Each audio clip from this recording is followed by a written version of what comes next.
Ya, yang saya was saying sebenarnya gua banyak baca nih data ya, data yang dipublish sebenarnya widely to public yang mengatakan 90% itu normally they would lose money within 3 bulan, right? And then that leaves another 5% yang dimana 3% lagi tuh bakal lose money in a year, right? Jadi sisanya cuman sebenarnya ada 2% yang benar-benar can sustain profitnya mereka dalam dunia trading.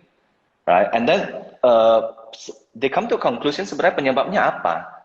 All these people they are like expert traders ya, yang punya ilmu pakai indikator, everything gitu loh. They apply everything yang ada di market. Tapi why they still lose money gitu loh. Jadi it comes down to how you have a good discipline in trading, obviously Yes. your psychology, right? Ya, makanya sebenarnya ya like I said, sebenarnya based on that data juga yang kita experience all this time itu kenapa bisa tercipta GIC gitu loh. Yeah, We yeah, yeah, create an yeah. ecosystem sebenarnya yang to That is accommodate fantastic sebenarnya oke. innovation. Yeah. Yeah, but that's something that is really interesting ya to think about psychology. Karena sometimes maybe it's easier said than done ya. Mungkin lebih gampang kita ngomong, oh we have to have a good psychology. Tapi sebenarnya good psychology ini kalau menurut Pak David sendiri itu psikologi yang seperti apa? Kalau di bidang trading ya, Kalau di kita bidang narrow down ke trading, hanya yes. trading ya. Jadi sebenarnya kita harus aware dulu, yang seperti mungkin juga Pak Peter sudah tahu dan teman-teman tahu, sebenarnya kita itu ada bias-bias tertentu yang sebelumnya itu kita tidak sadari. Jadi step number one adalah bagaimana kita bisa menyadari kita ada bias tertentu sebagai manusia yang harus kita aware gitu loh, atau sadar. Nah, salah satunya adalah loss.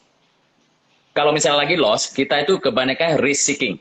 Jadi ini juga bukan saya yang ngomong, ini berdasarkan research oleh banyak profesor di luar sana yang mengatakan mereka itu melakukan survei, Pak Peter. Jadi surveinya begitu. Jadi kalau misalnya kita teman-teman yang join di sini mungkin boleh juga kalau misalnya mau berpartisipasi, kalau misalnya dikasih dua opsi nih. Opsi pertama pasti menang $250. Oke, itu opsi pertama. Pak, so win $250. Opsi kedua hanya 25% chance of winning, tapi menangnya $500. Nah, kira-kira yang dipilih mana? Nah, berdasarkan hasil research, kebanyakan orang itu akan memilih yang number one, yang show win itu, $250, mereka peluk erat, bawa pulang. Padahal mereka mempunyai 25% chance untuk menang lebih, tapi mereka nggak mau. Nah, berbeda ketika pertanyaan di reverse. Pertanyaan begini jadinya, kalau misalnya dikasih pilihan, pilihan pertama, pasti kalah $750. Pasti kalah. Atau ada 25% chance tidak kalah $1.000. Oke, biarpun hanya 25% chance untuk tidak kalah, tapi kalahnya kebanyakan orang memilih yang kedua.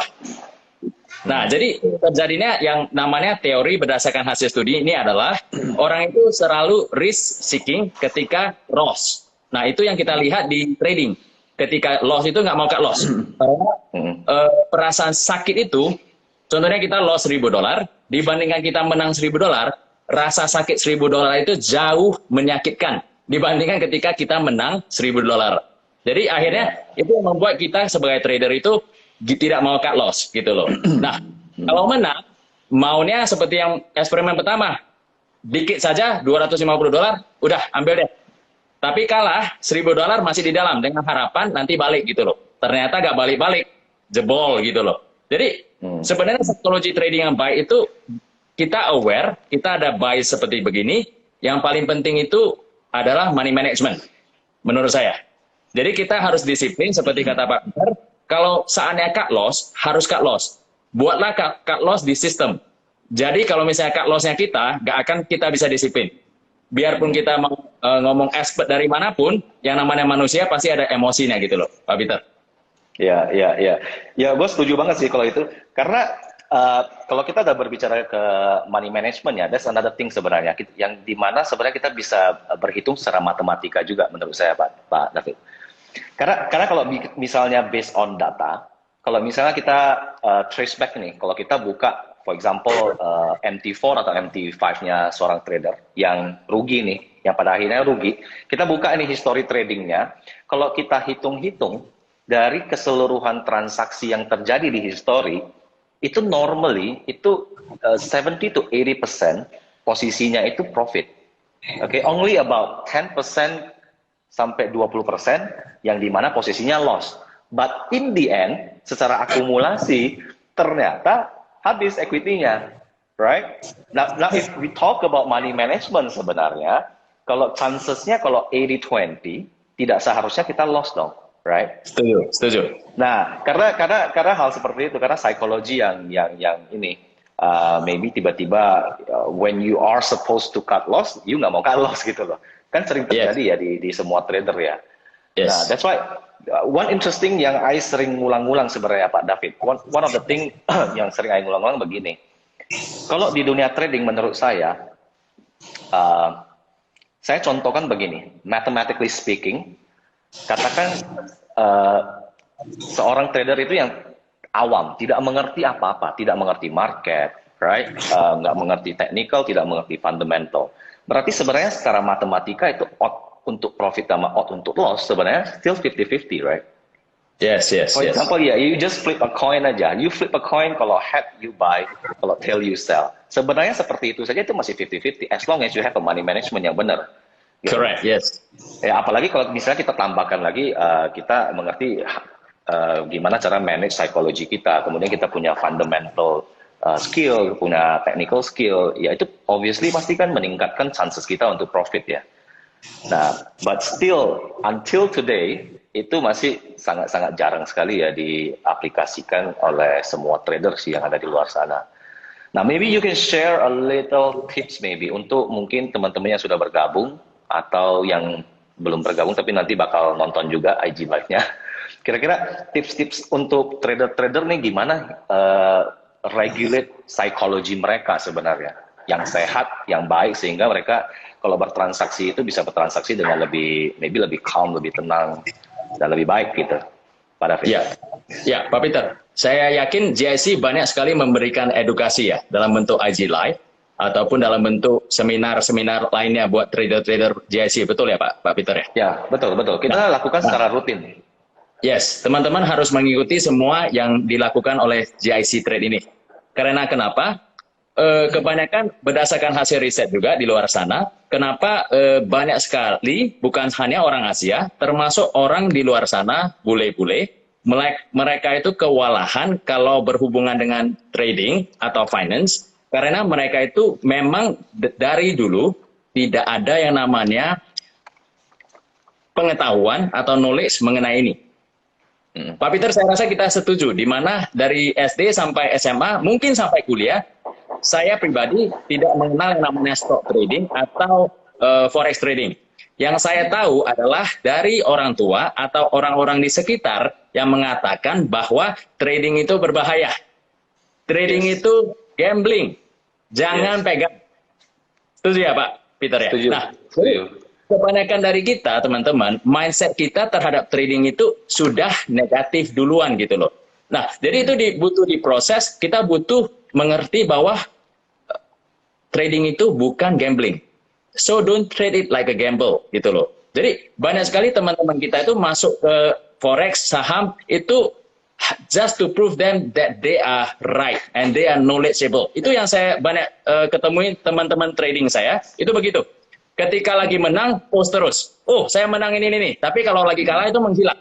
Nah, jadi karena ada tendensi untuk post yang menang saja, fokus mereka itu bukan di money management, tapi fokusnya di how do I win.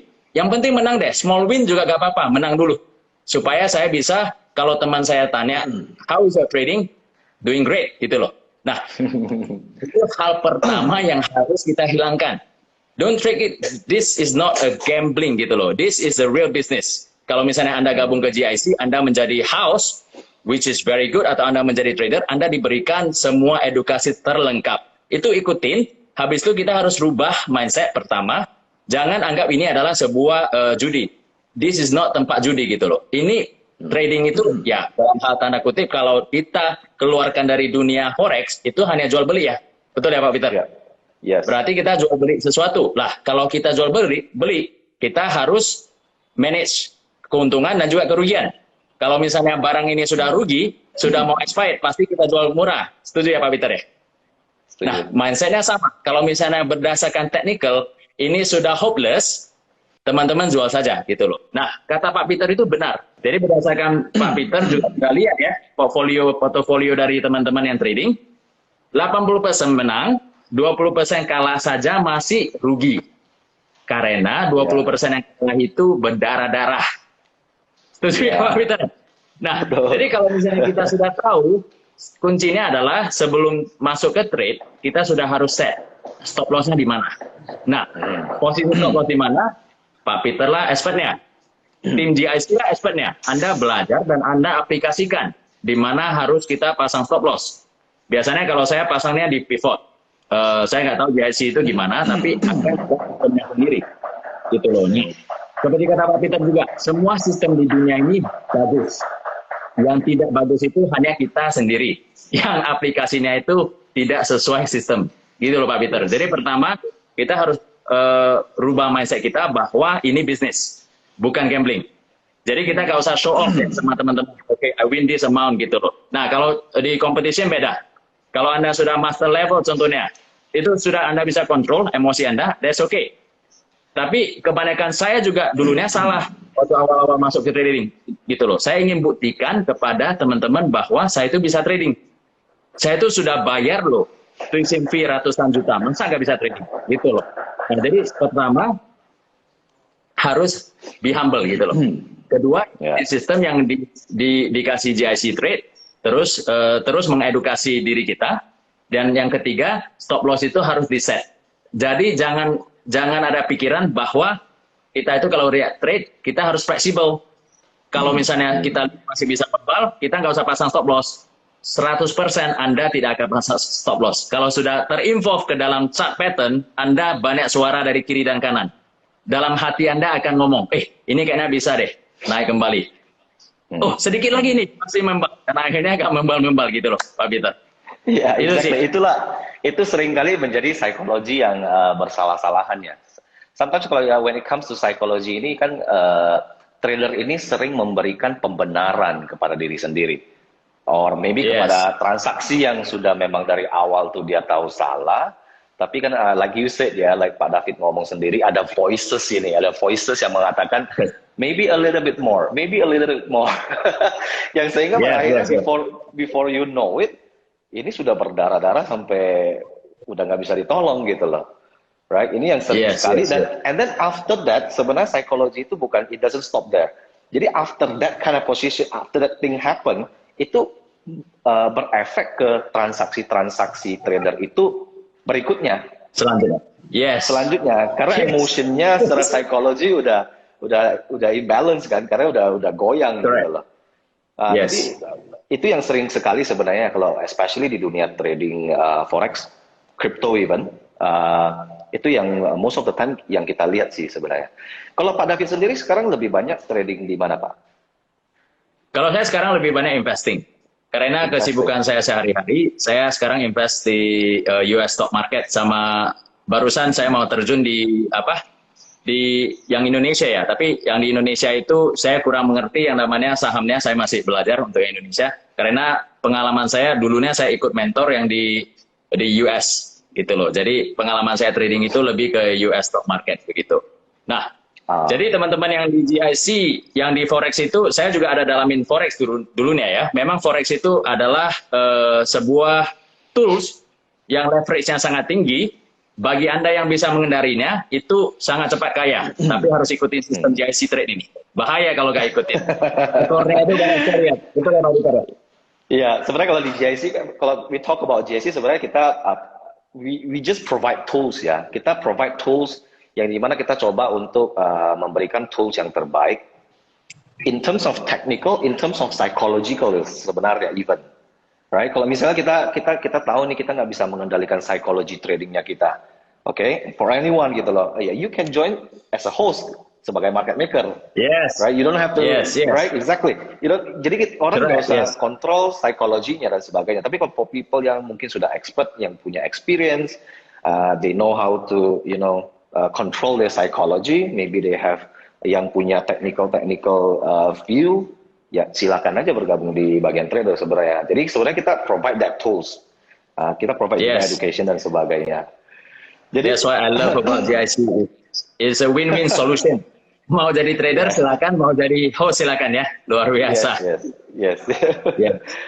Nah, yang paling penting juga saya rasa satu hal lagi, kalau misalnya sudah control loss, itu harus control winningnya juga. Ya. Kita ambil winning itu harus, bagi saya rules-nya adalah 3 kali dibanding risk. So the reward have to be 3 times the risk. Jadi kalau saya pribadi, saya belajar selama ini jangan fokus kepada winning trade gitu loh. Nah, seperti kata Pak Peter tadi, ada trader yang menang 9 kali, kalah sekali, tapi masih kalah. Tapi saya mendingan kalah 5 kali, menang 5 kali, seperti kata Pak Peter, just throw the dart, just flip the coin. Tapi ketika saya menang 3 kali dari risk saya. Jadi kalau risk saya itu $500, saya $1.500 baru take profit. Gitu loh. Jadi 5 kali kalah, 5 kali menang, saya masih net profitnya masih menang gitu loh. Net gain. Jadi itu sih sebenarnya. Kalau cara saya, mungkin GIC Trade mempunyai cara yang lebih luar biasa lagi gitu. Sebenarnya kalau misalnya we talk about that, kan sebenarnya kita berbicara tentang money management dan risk ratio ya. Jadi bagaimana itu risk berbanding dengan rewardnya kita itu 1 banding berapa. Jadi sebenarnya ya bukan hanya di GIC sih sebenarnya, because we believe kalau semua trader itu punya skill trading masing-masing, punya style trading masing-masing. Sometimes people dia comfortable, ada yang comfortable dengan certain trading style.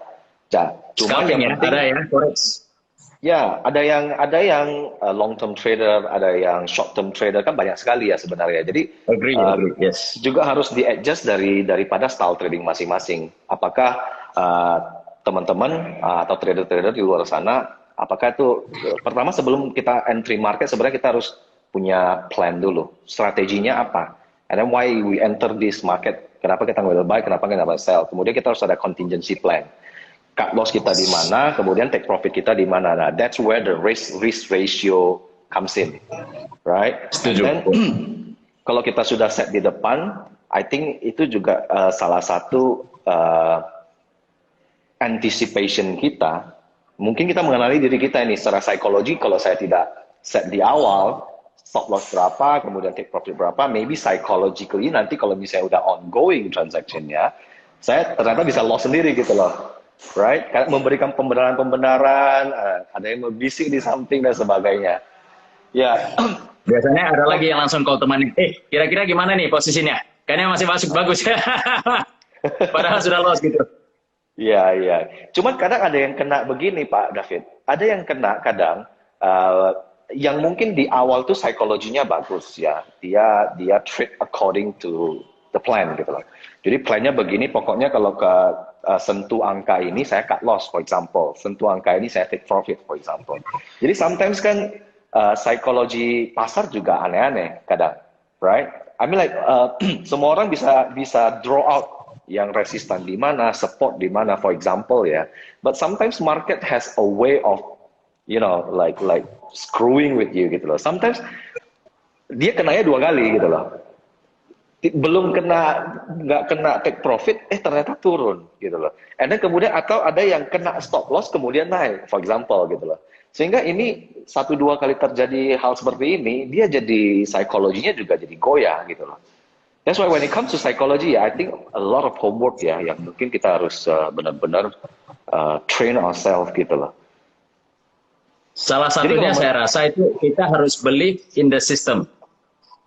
Karena kebanyakan ya, berdasarkan pengalaman juga dan juga hasil research, kebanyakan dari kita itu ketika kita trading atau melakukan sesuatu, contohnya, kalau misalnya Pak Peter ini sudah mengajarkan atau GIC Trade atau yang dimanapun itu mengajarkan satu teknik trading atau strategi trading yang bisa menghasilkan win 60% of the time. Berarti kalau misalnya dalam tanda kutip kita trade 10 kali, kita bisa menang 6 kali, kalah 4 kali. Nah, apa yang sering terjadi seperti kata Pak Peter itu benar.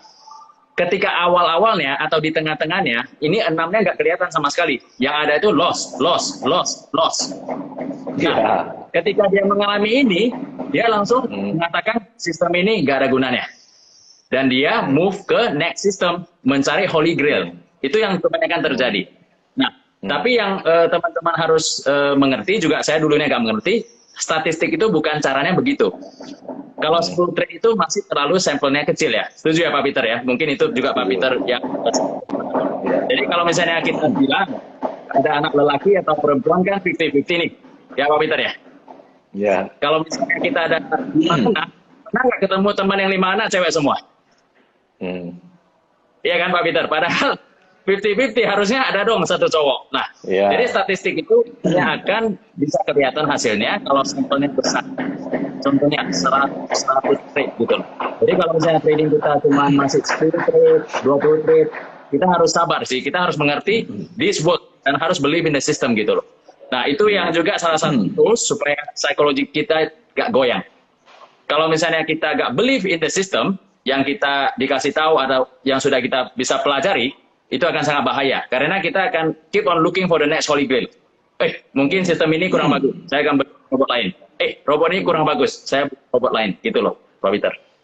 Ya, setuju banget sih. Jadi sebenarnya ya kita harus believe in the system, kemudian kita juga harus komit ya dengan mungkin plan yang dari awal kita udah draw up, I'm gonna execute this plan, for example. Jadi kalau memang sudah ada plan tertentu, a certain plan, kita harus selesaikan. Jangan halfway like yang Pak David katakan, halfway kita udah ini just because kalau kita lagi sedang rugi. Ini khususnya sebenarnya kepada trader yang sedang rugi ya. Kalau mereka, karena kalau misalnya orang rugi, psikologinya ini agak berbeda gitu loh.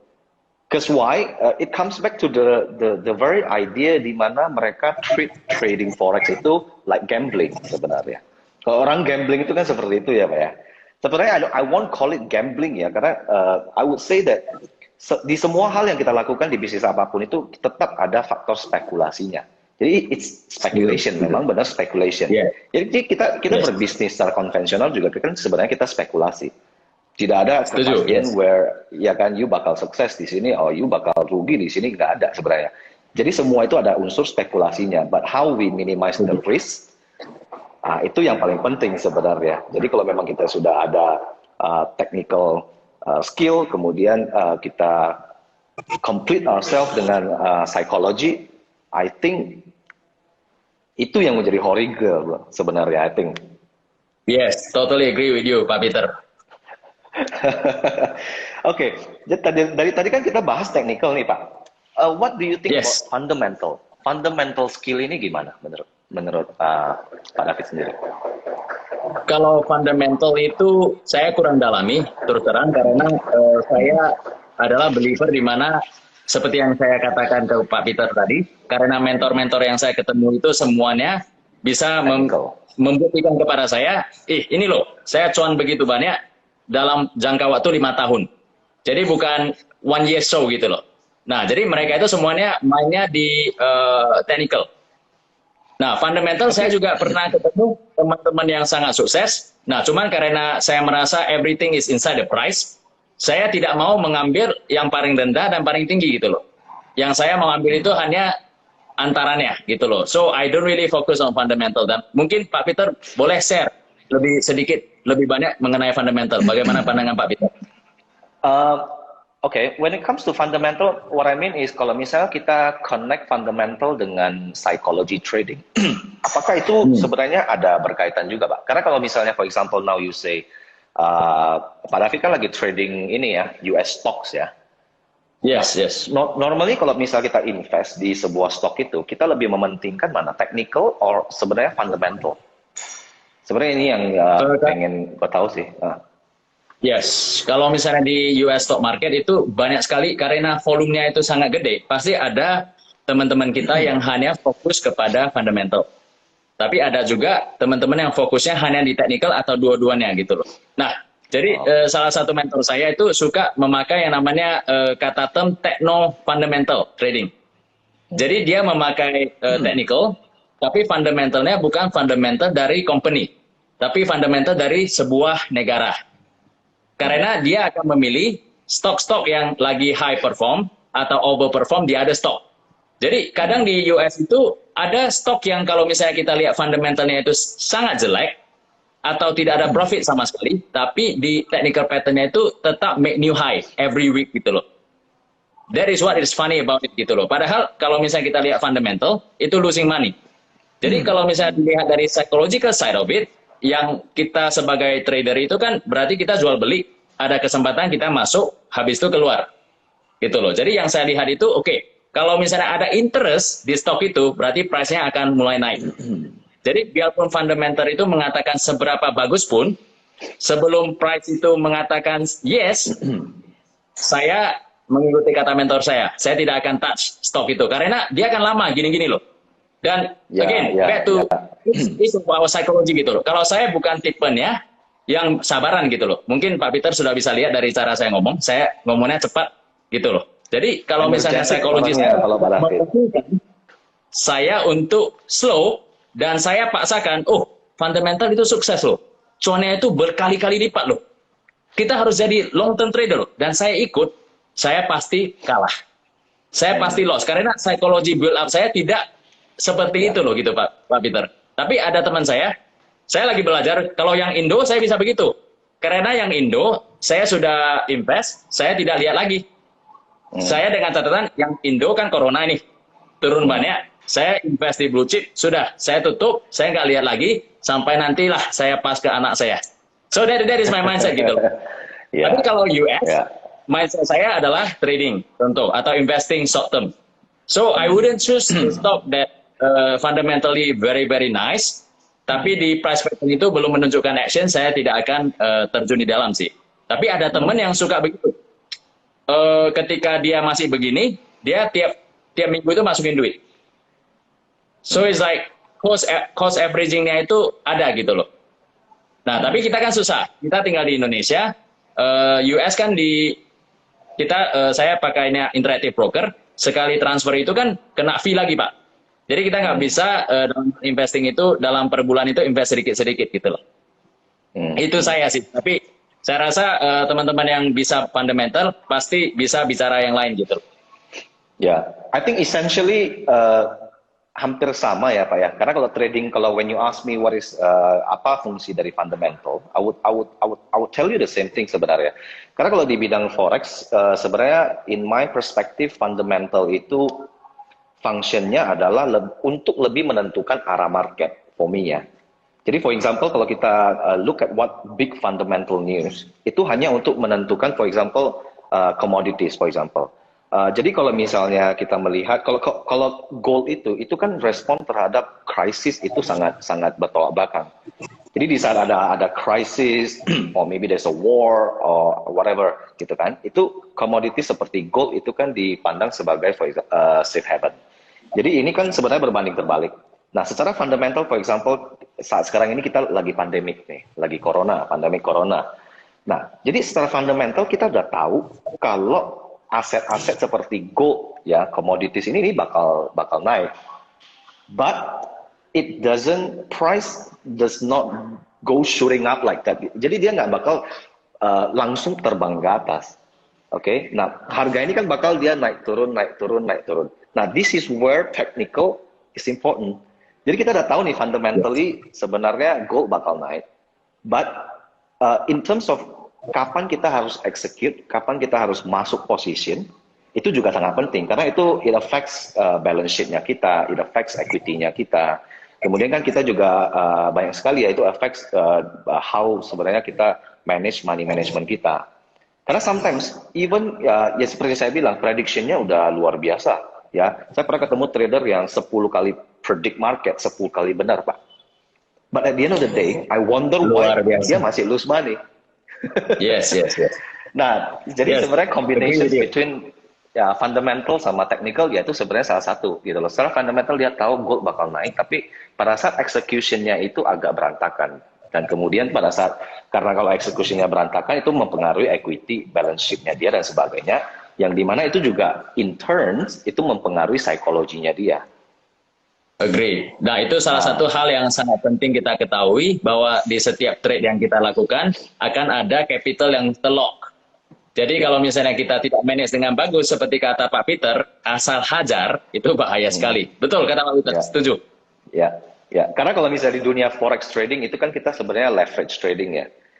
Jadi leverage trading Yes. seperti yang kata Pak David tadi, it can serve you well, itu juga bisa jadi bumerang sebenarnya kalau kita nggak ngerti bagaimana Yes. cara manage. Karena kalau leverage trading, Correct.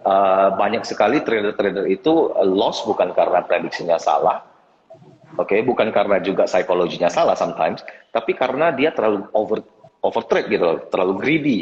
Masuk market itu memang sudah tahu mau naik, dia trade terlalu banyak melebihi dari kapasitas equity-nya.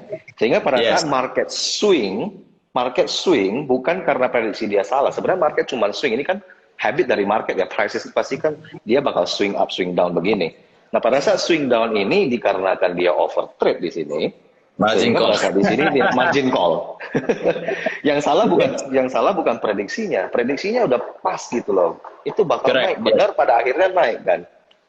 Yes. Ya, Kata Pak Peter setuju sekali. Psychology is part of it, but there are a lot more. Kalau misalnya kita mau jadi trader yang benar-benar profitable. Setuju Pak Peter? Yes. I think it's been nice talking to you, bro. Same. As an owner, my friend. Yes. Ada pesan-pesan lagi before we end this? Hampir 1 jam juga. Ya, jadi bagi teman-teman yang join di GIC Trade, ikutin saja educationnya semua. Yang paling penting adalah mindset kita. Harus kita perhatikan ya. Jadi kata Pak Peter juga betul sekali. Jadi kita di dalam dunia trading itu jangan menganggap ini adalah gambling. Atau lebih tepatnya kita boleh ngomong seperti kata Pak Peter, speculating is fine gitu loh. Tapi speculating dengan educated guess yang sudah di-provide oleh GIC Trade gitu. Itu saja Pak Peter. Ya, ya thank you banget Pak David udah bergabung di IG Live kita, sharing-sharing. Thank you. About psychology, about technical, about your view in general. I really appreciate that. Maybe we can do some other IG session again. Di lain waktu. Honor, man. Okay. Thank you. Thank you, Pak. Thank you, Pak Peter. Thank you, everyone. Bye. Yep. Bye, everyone.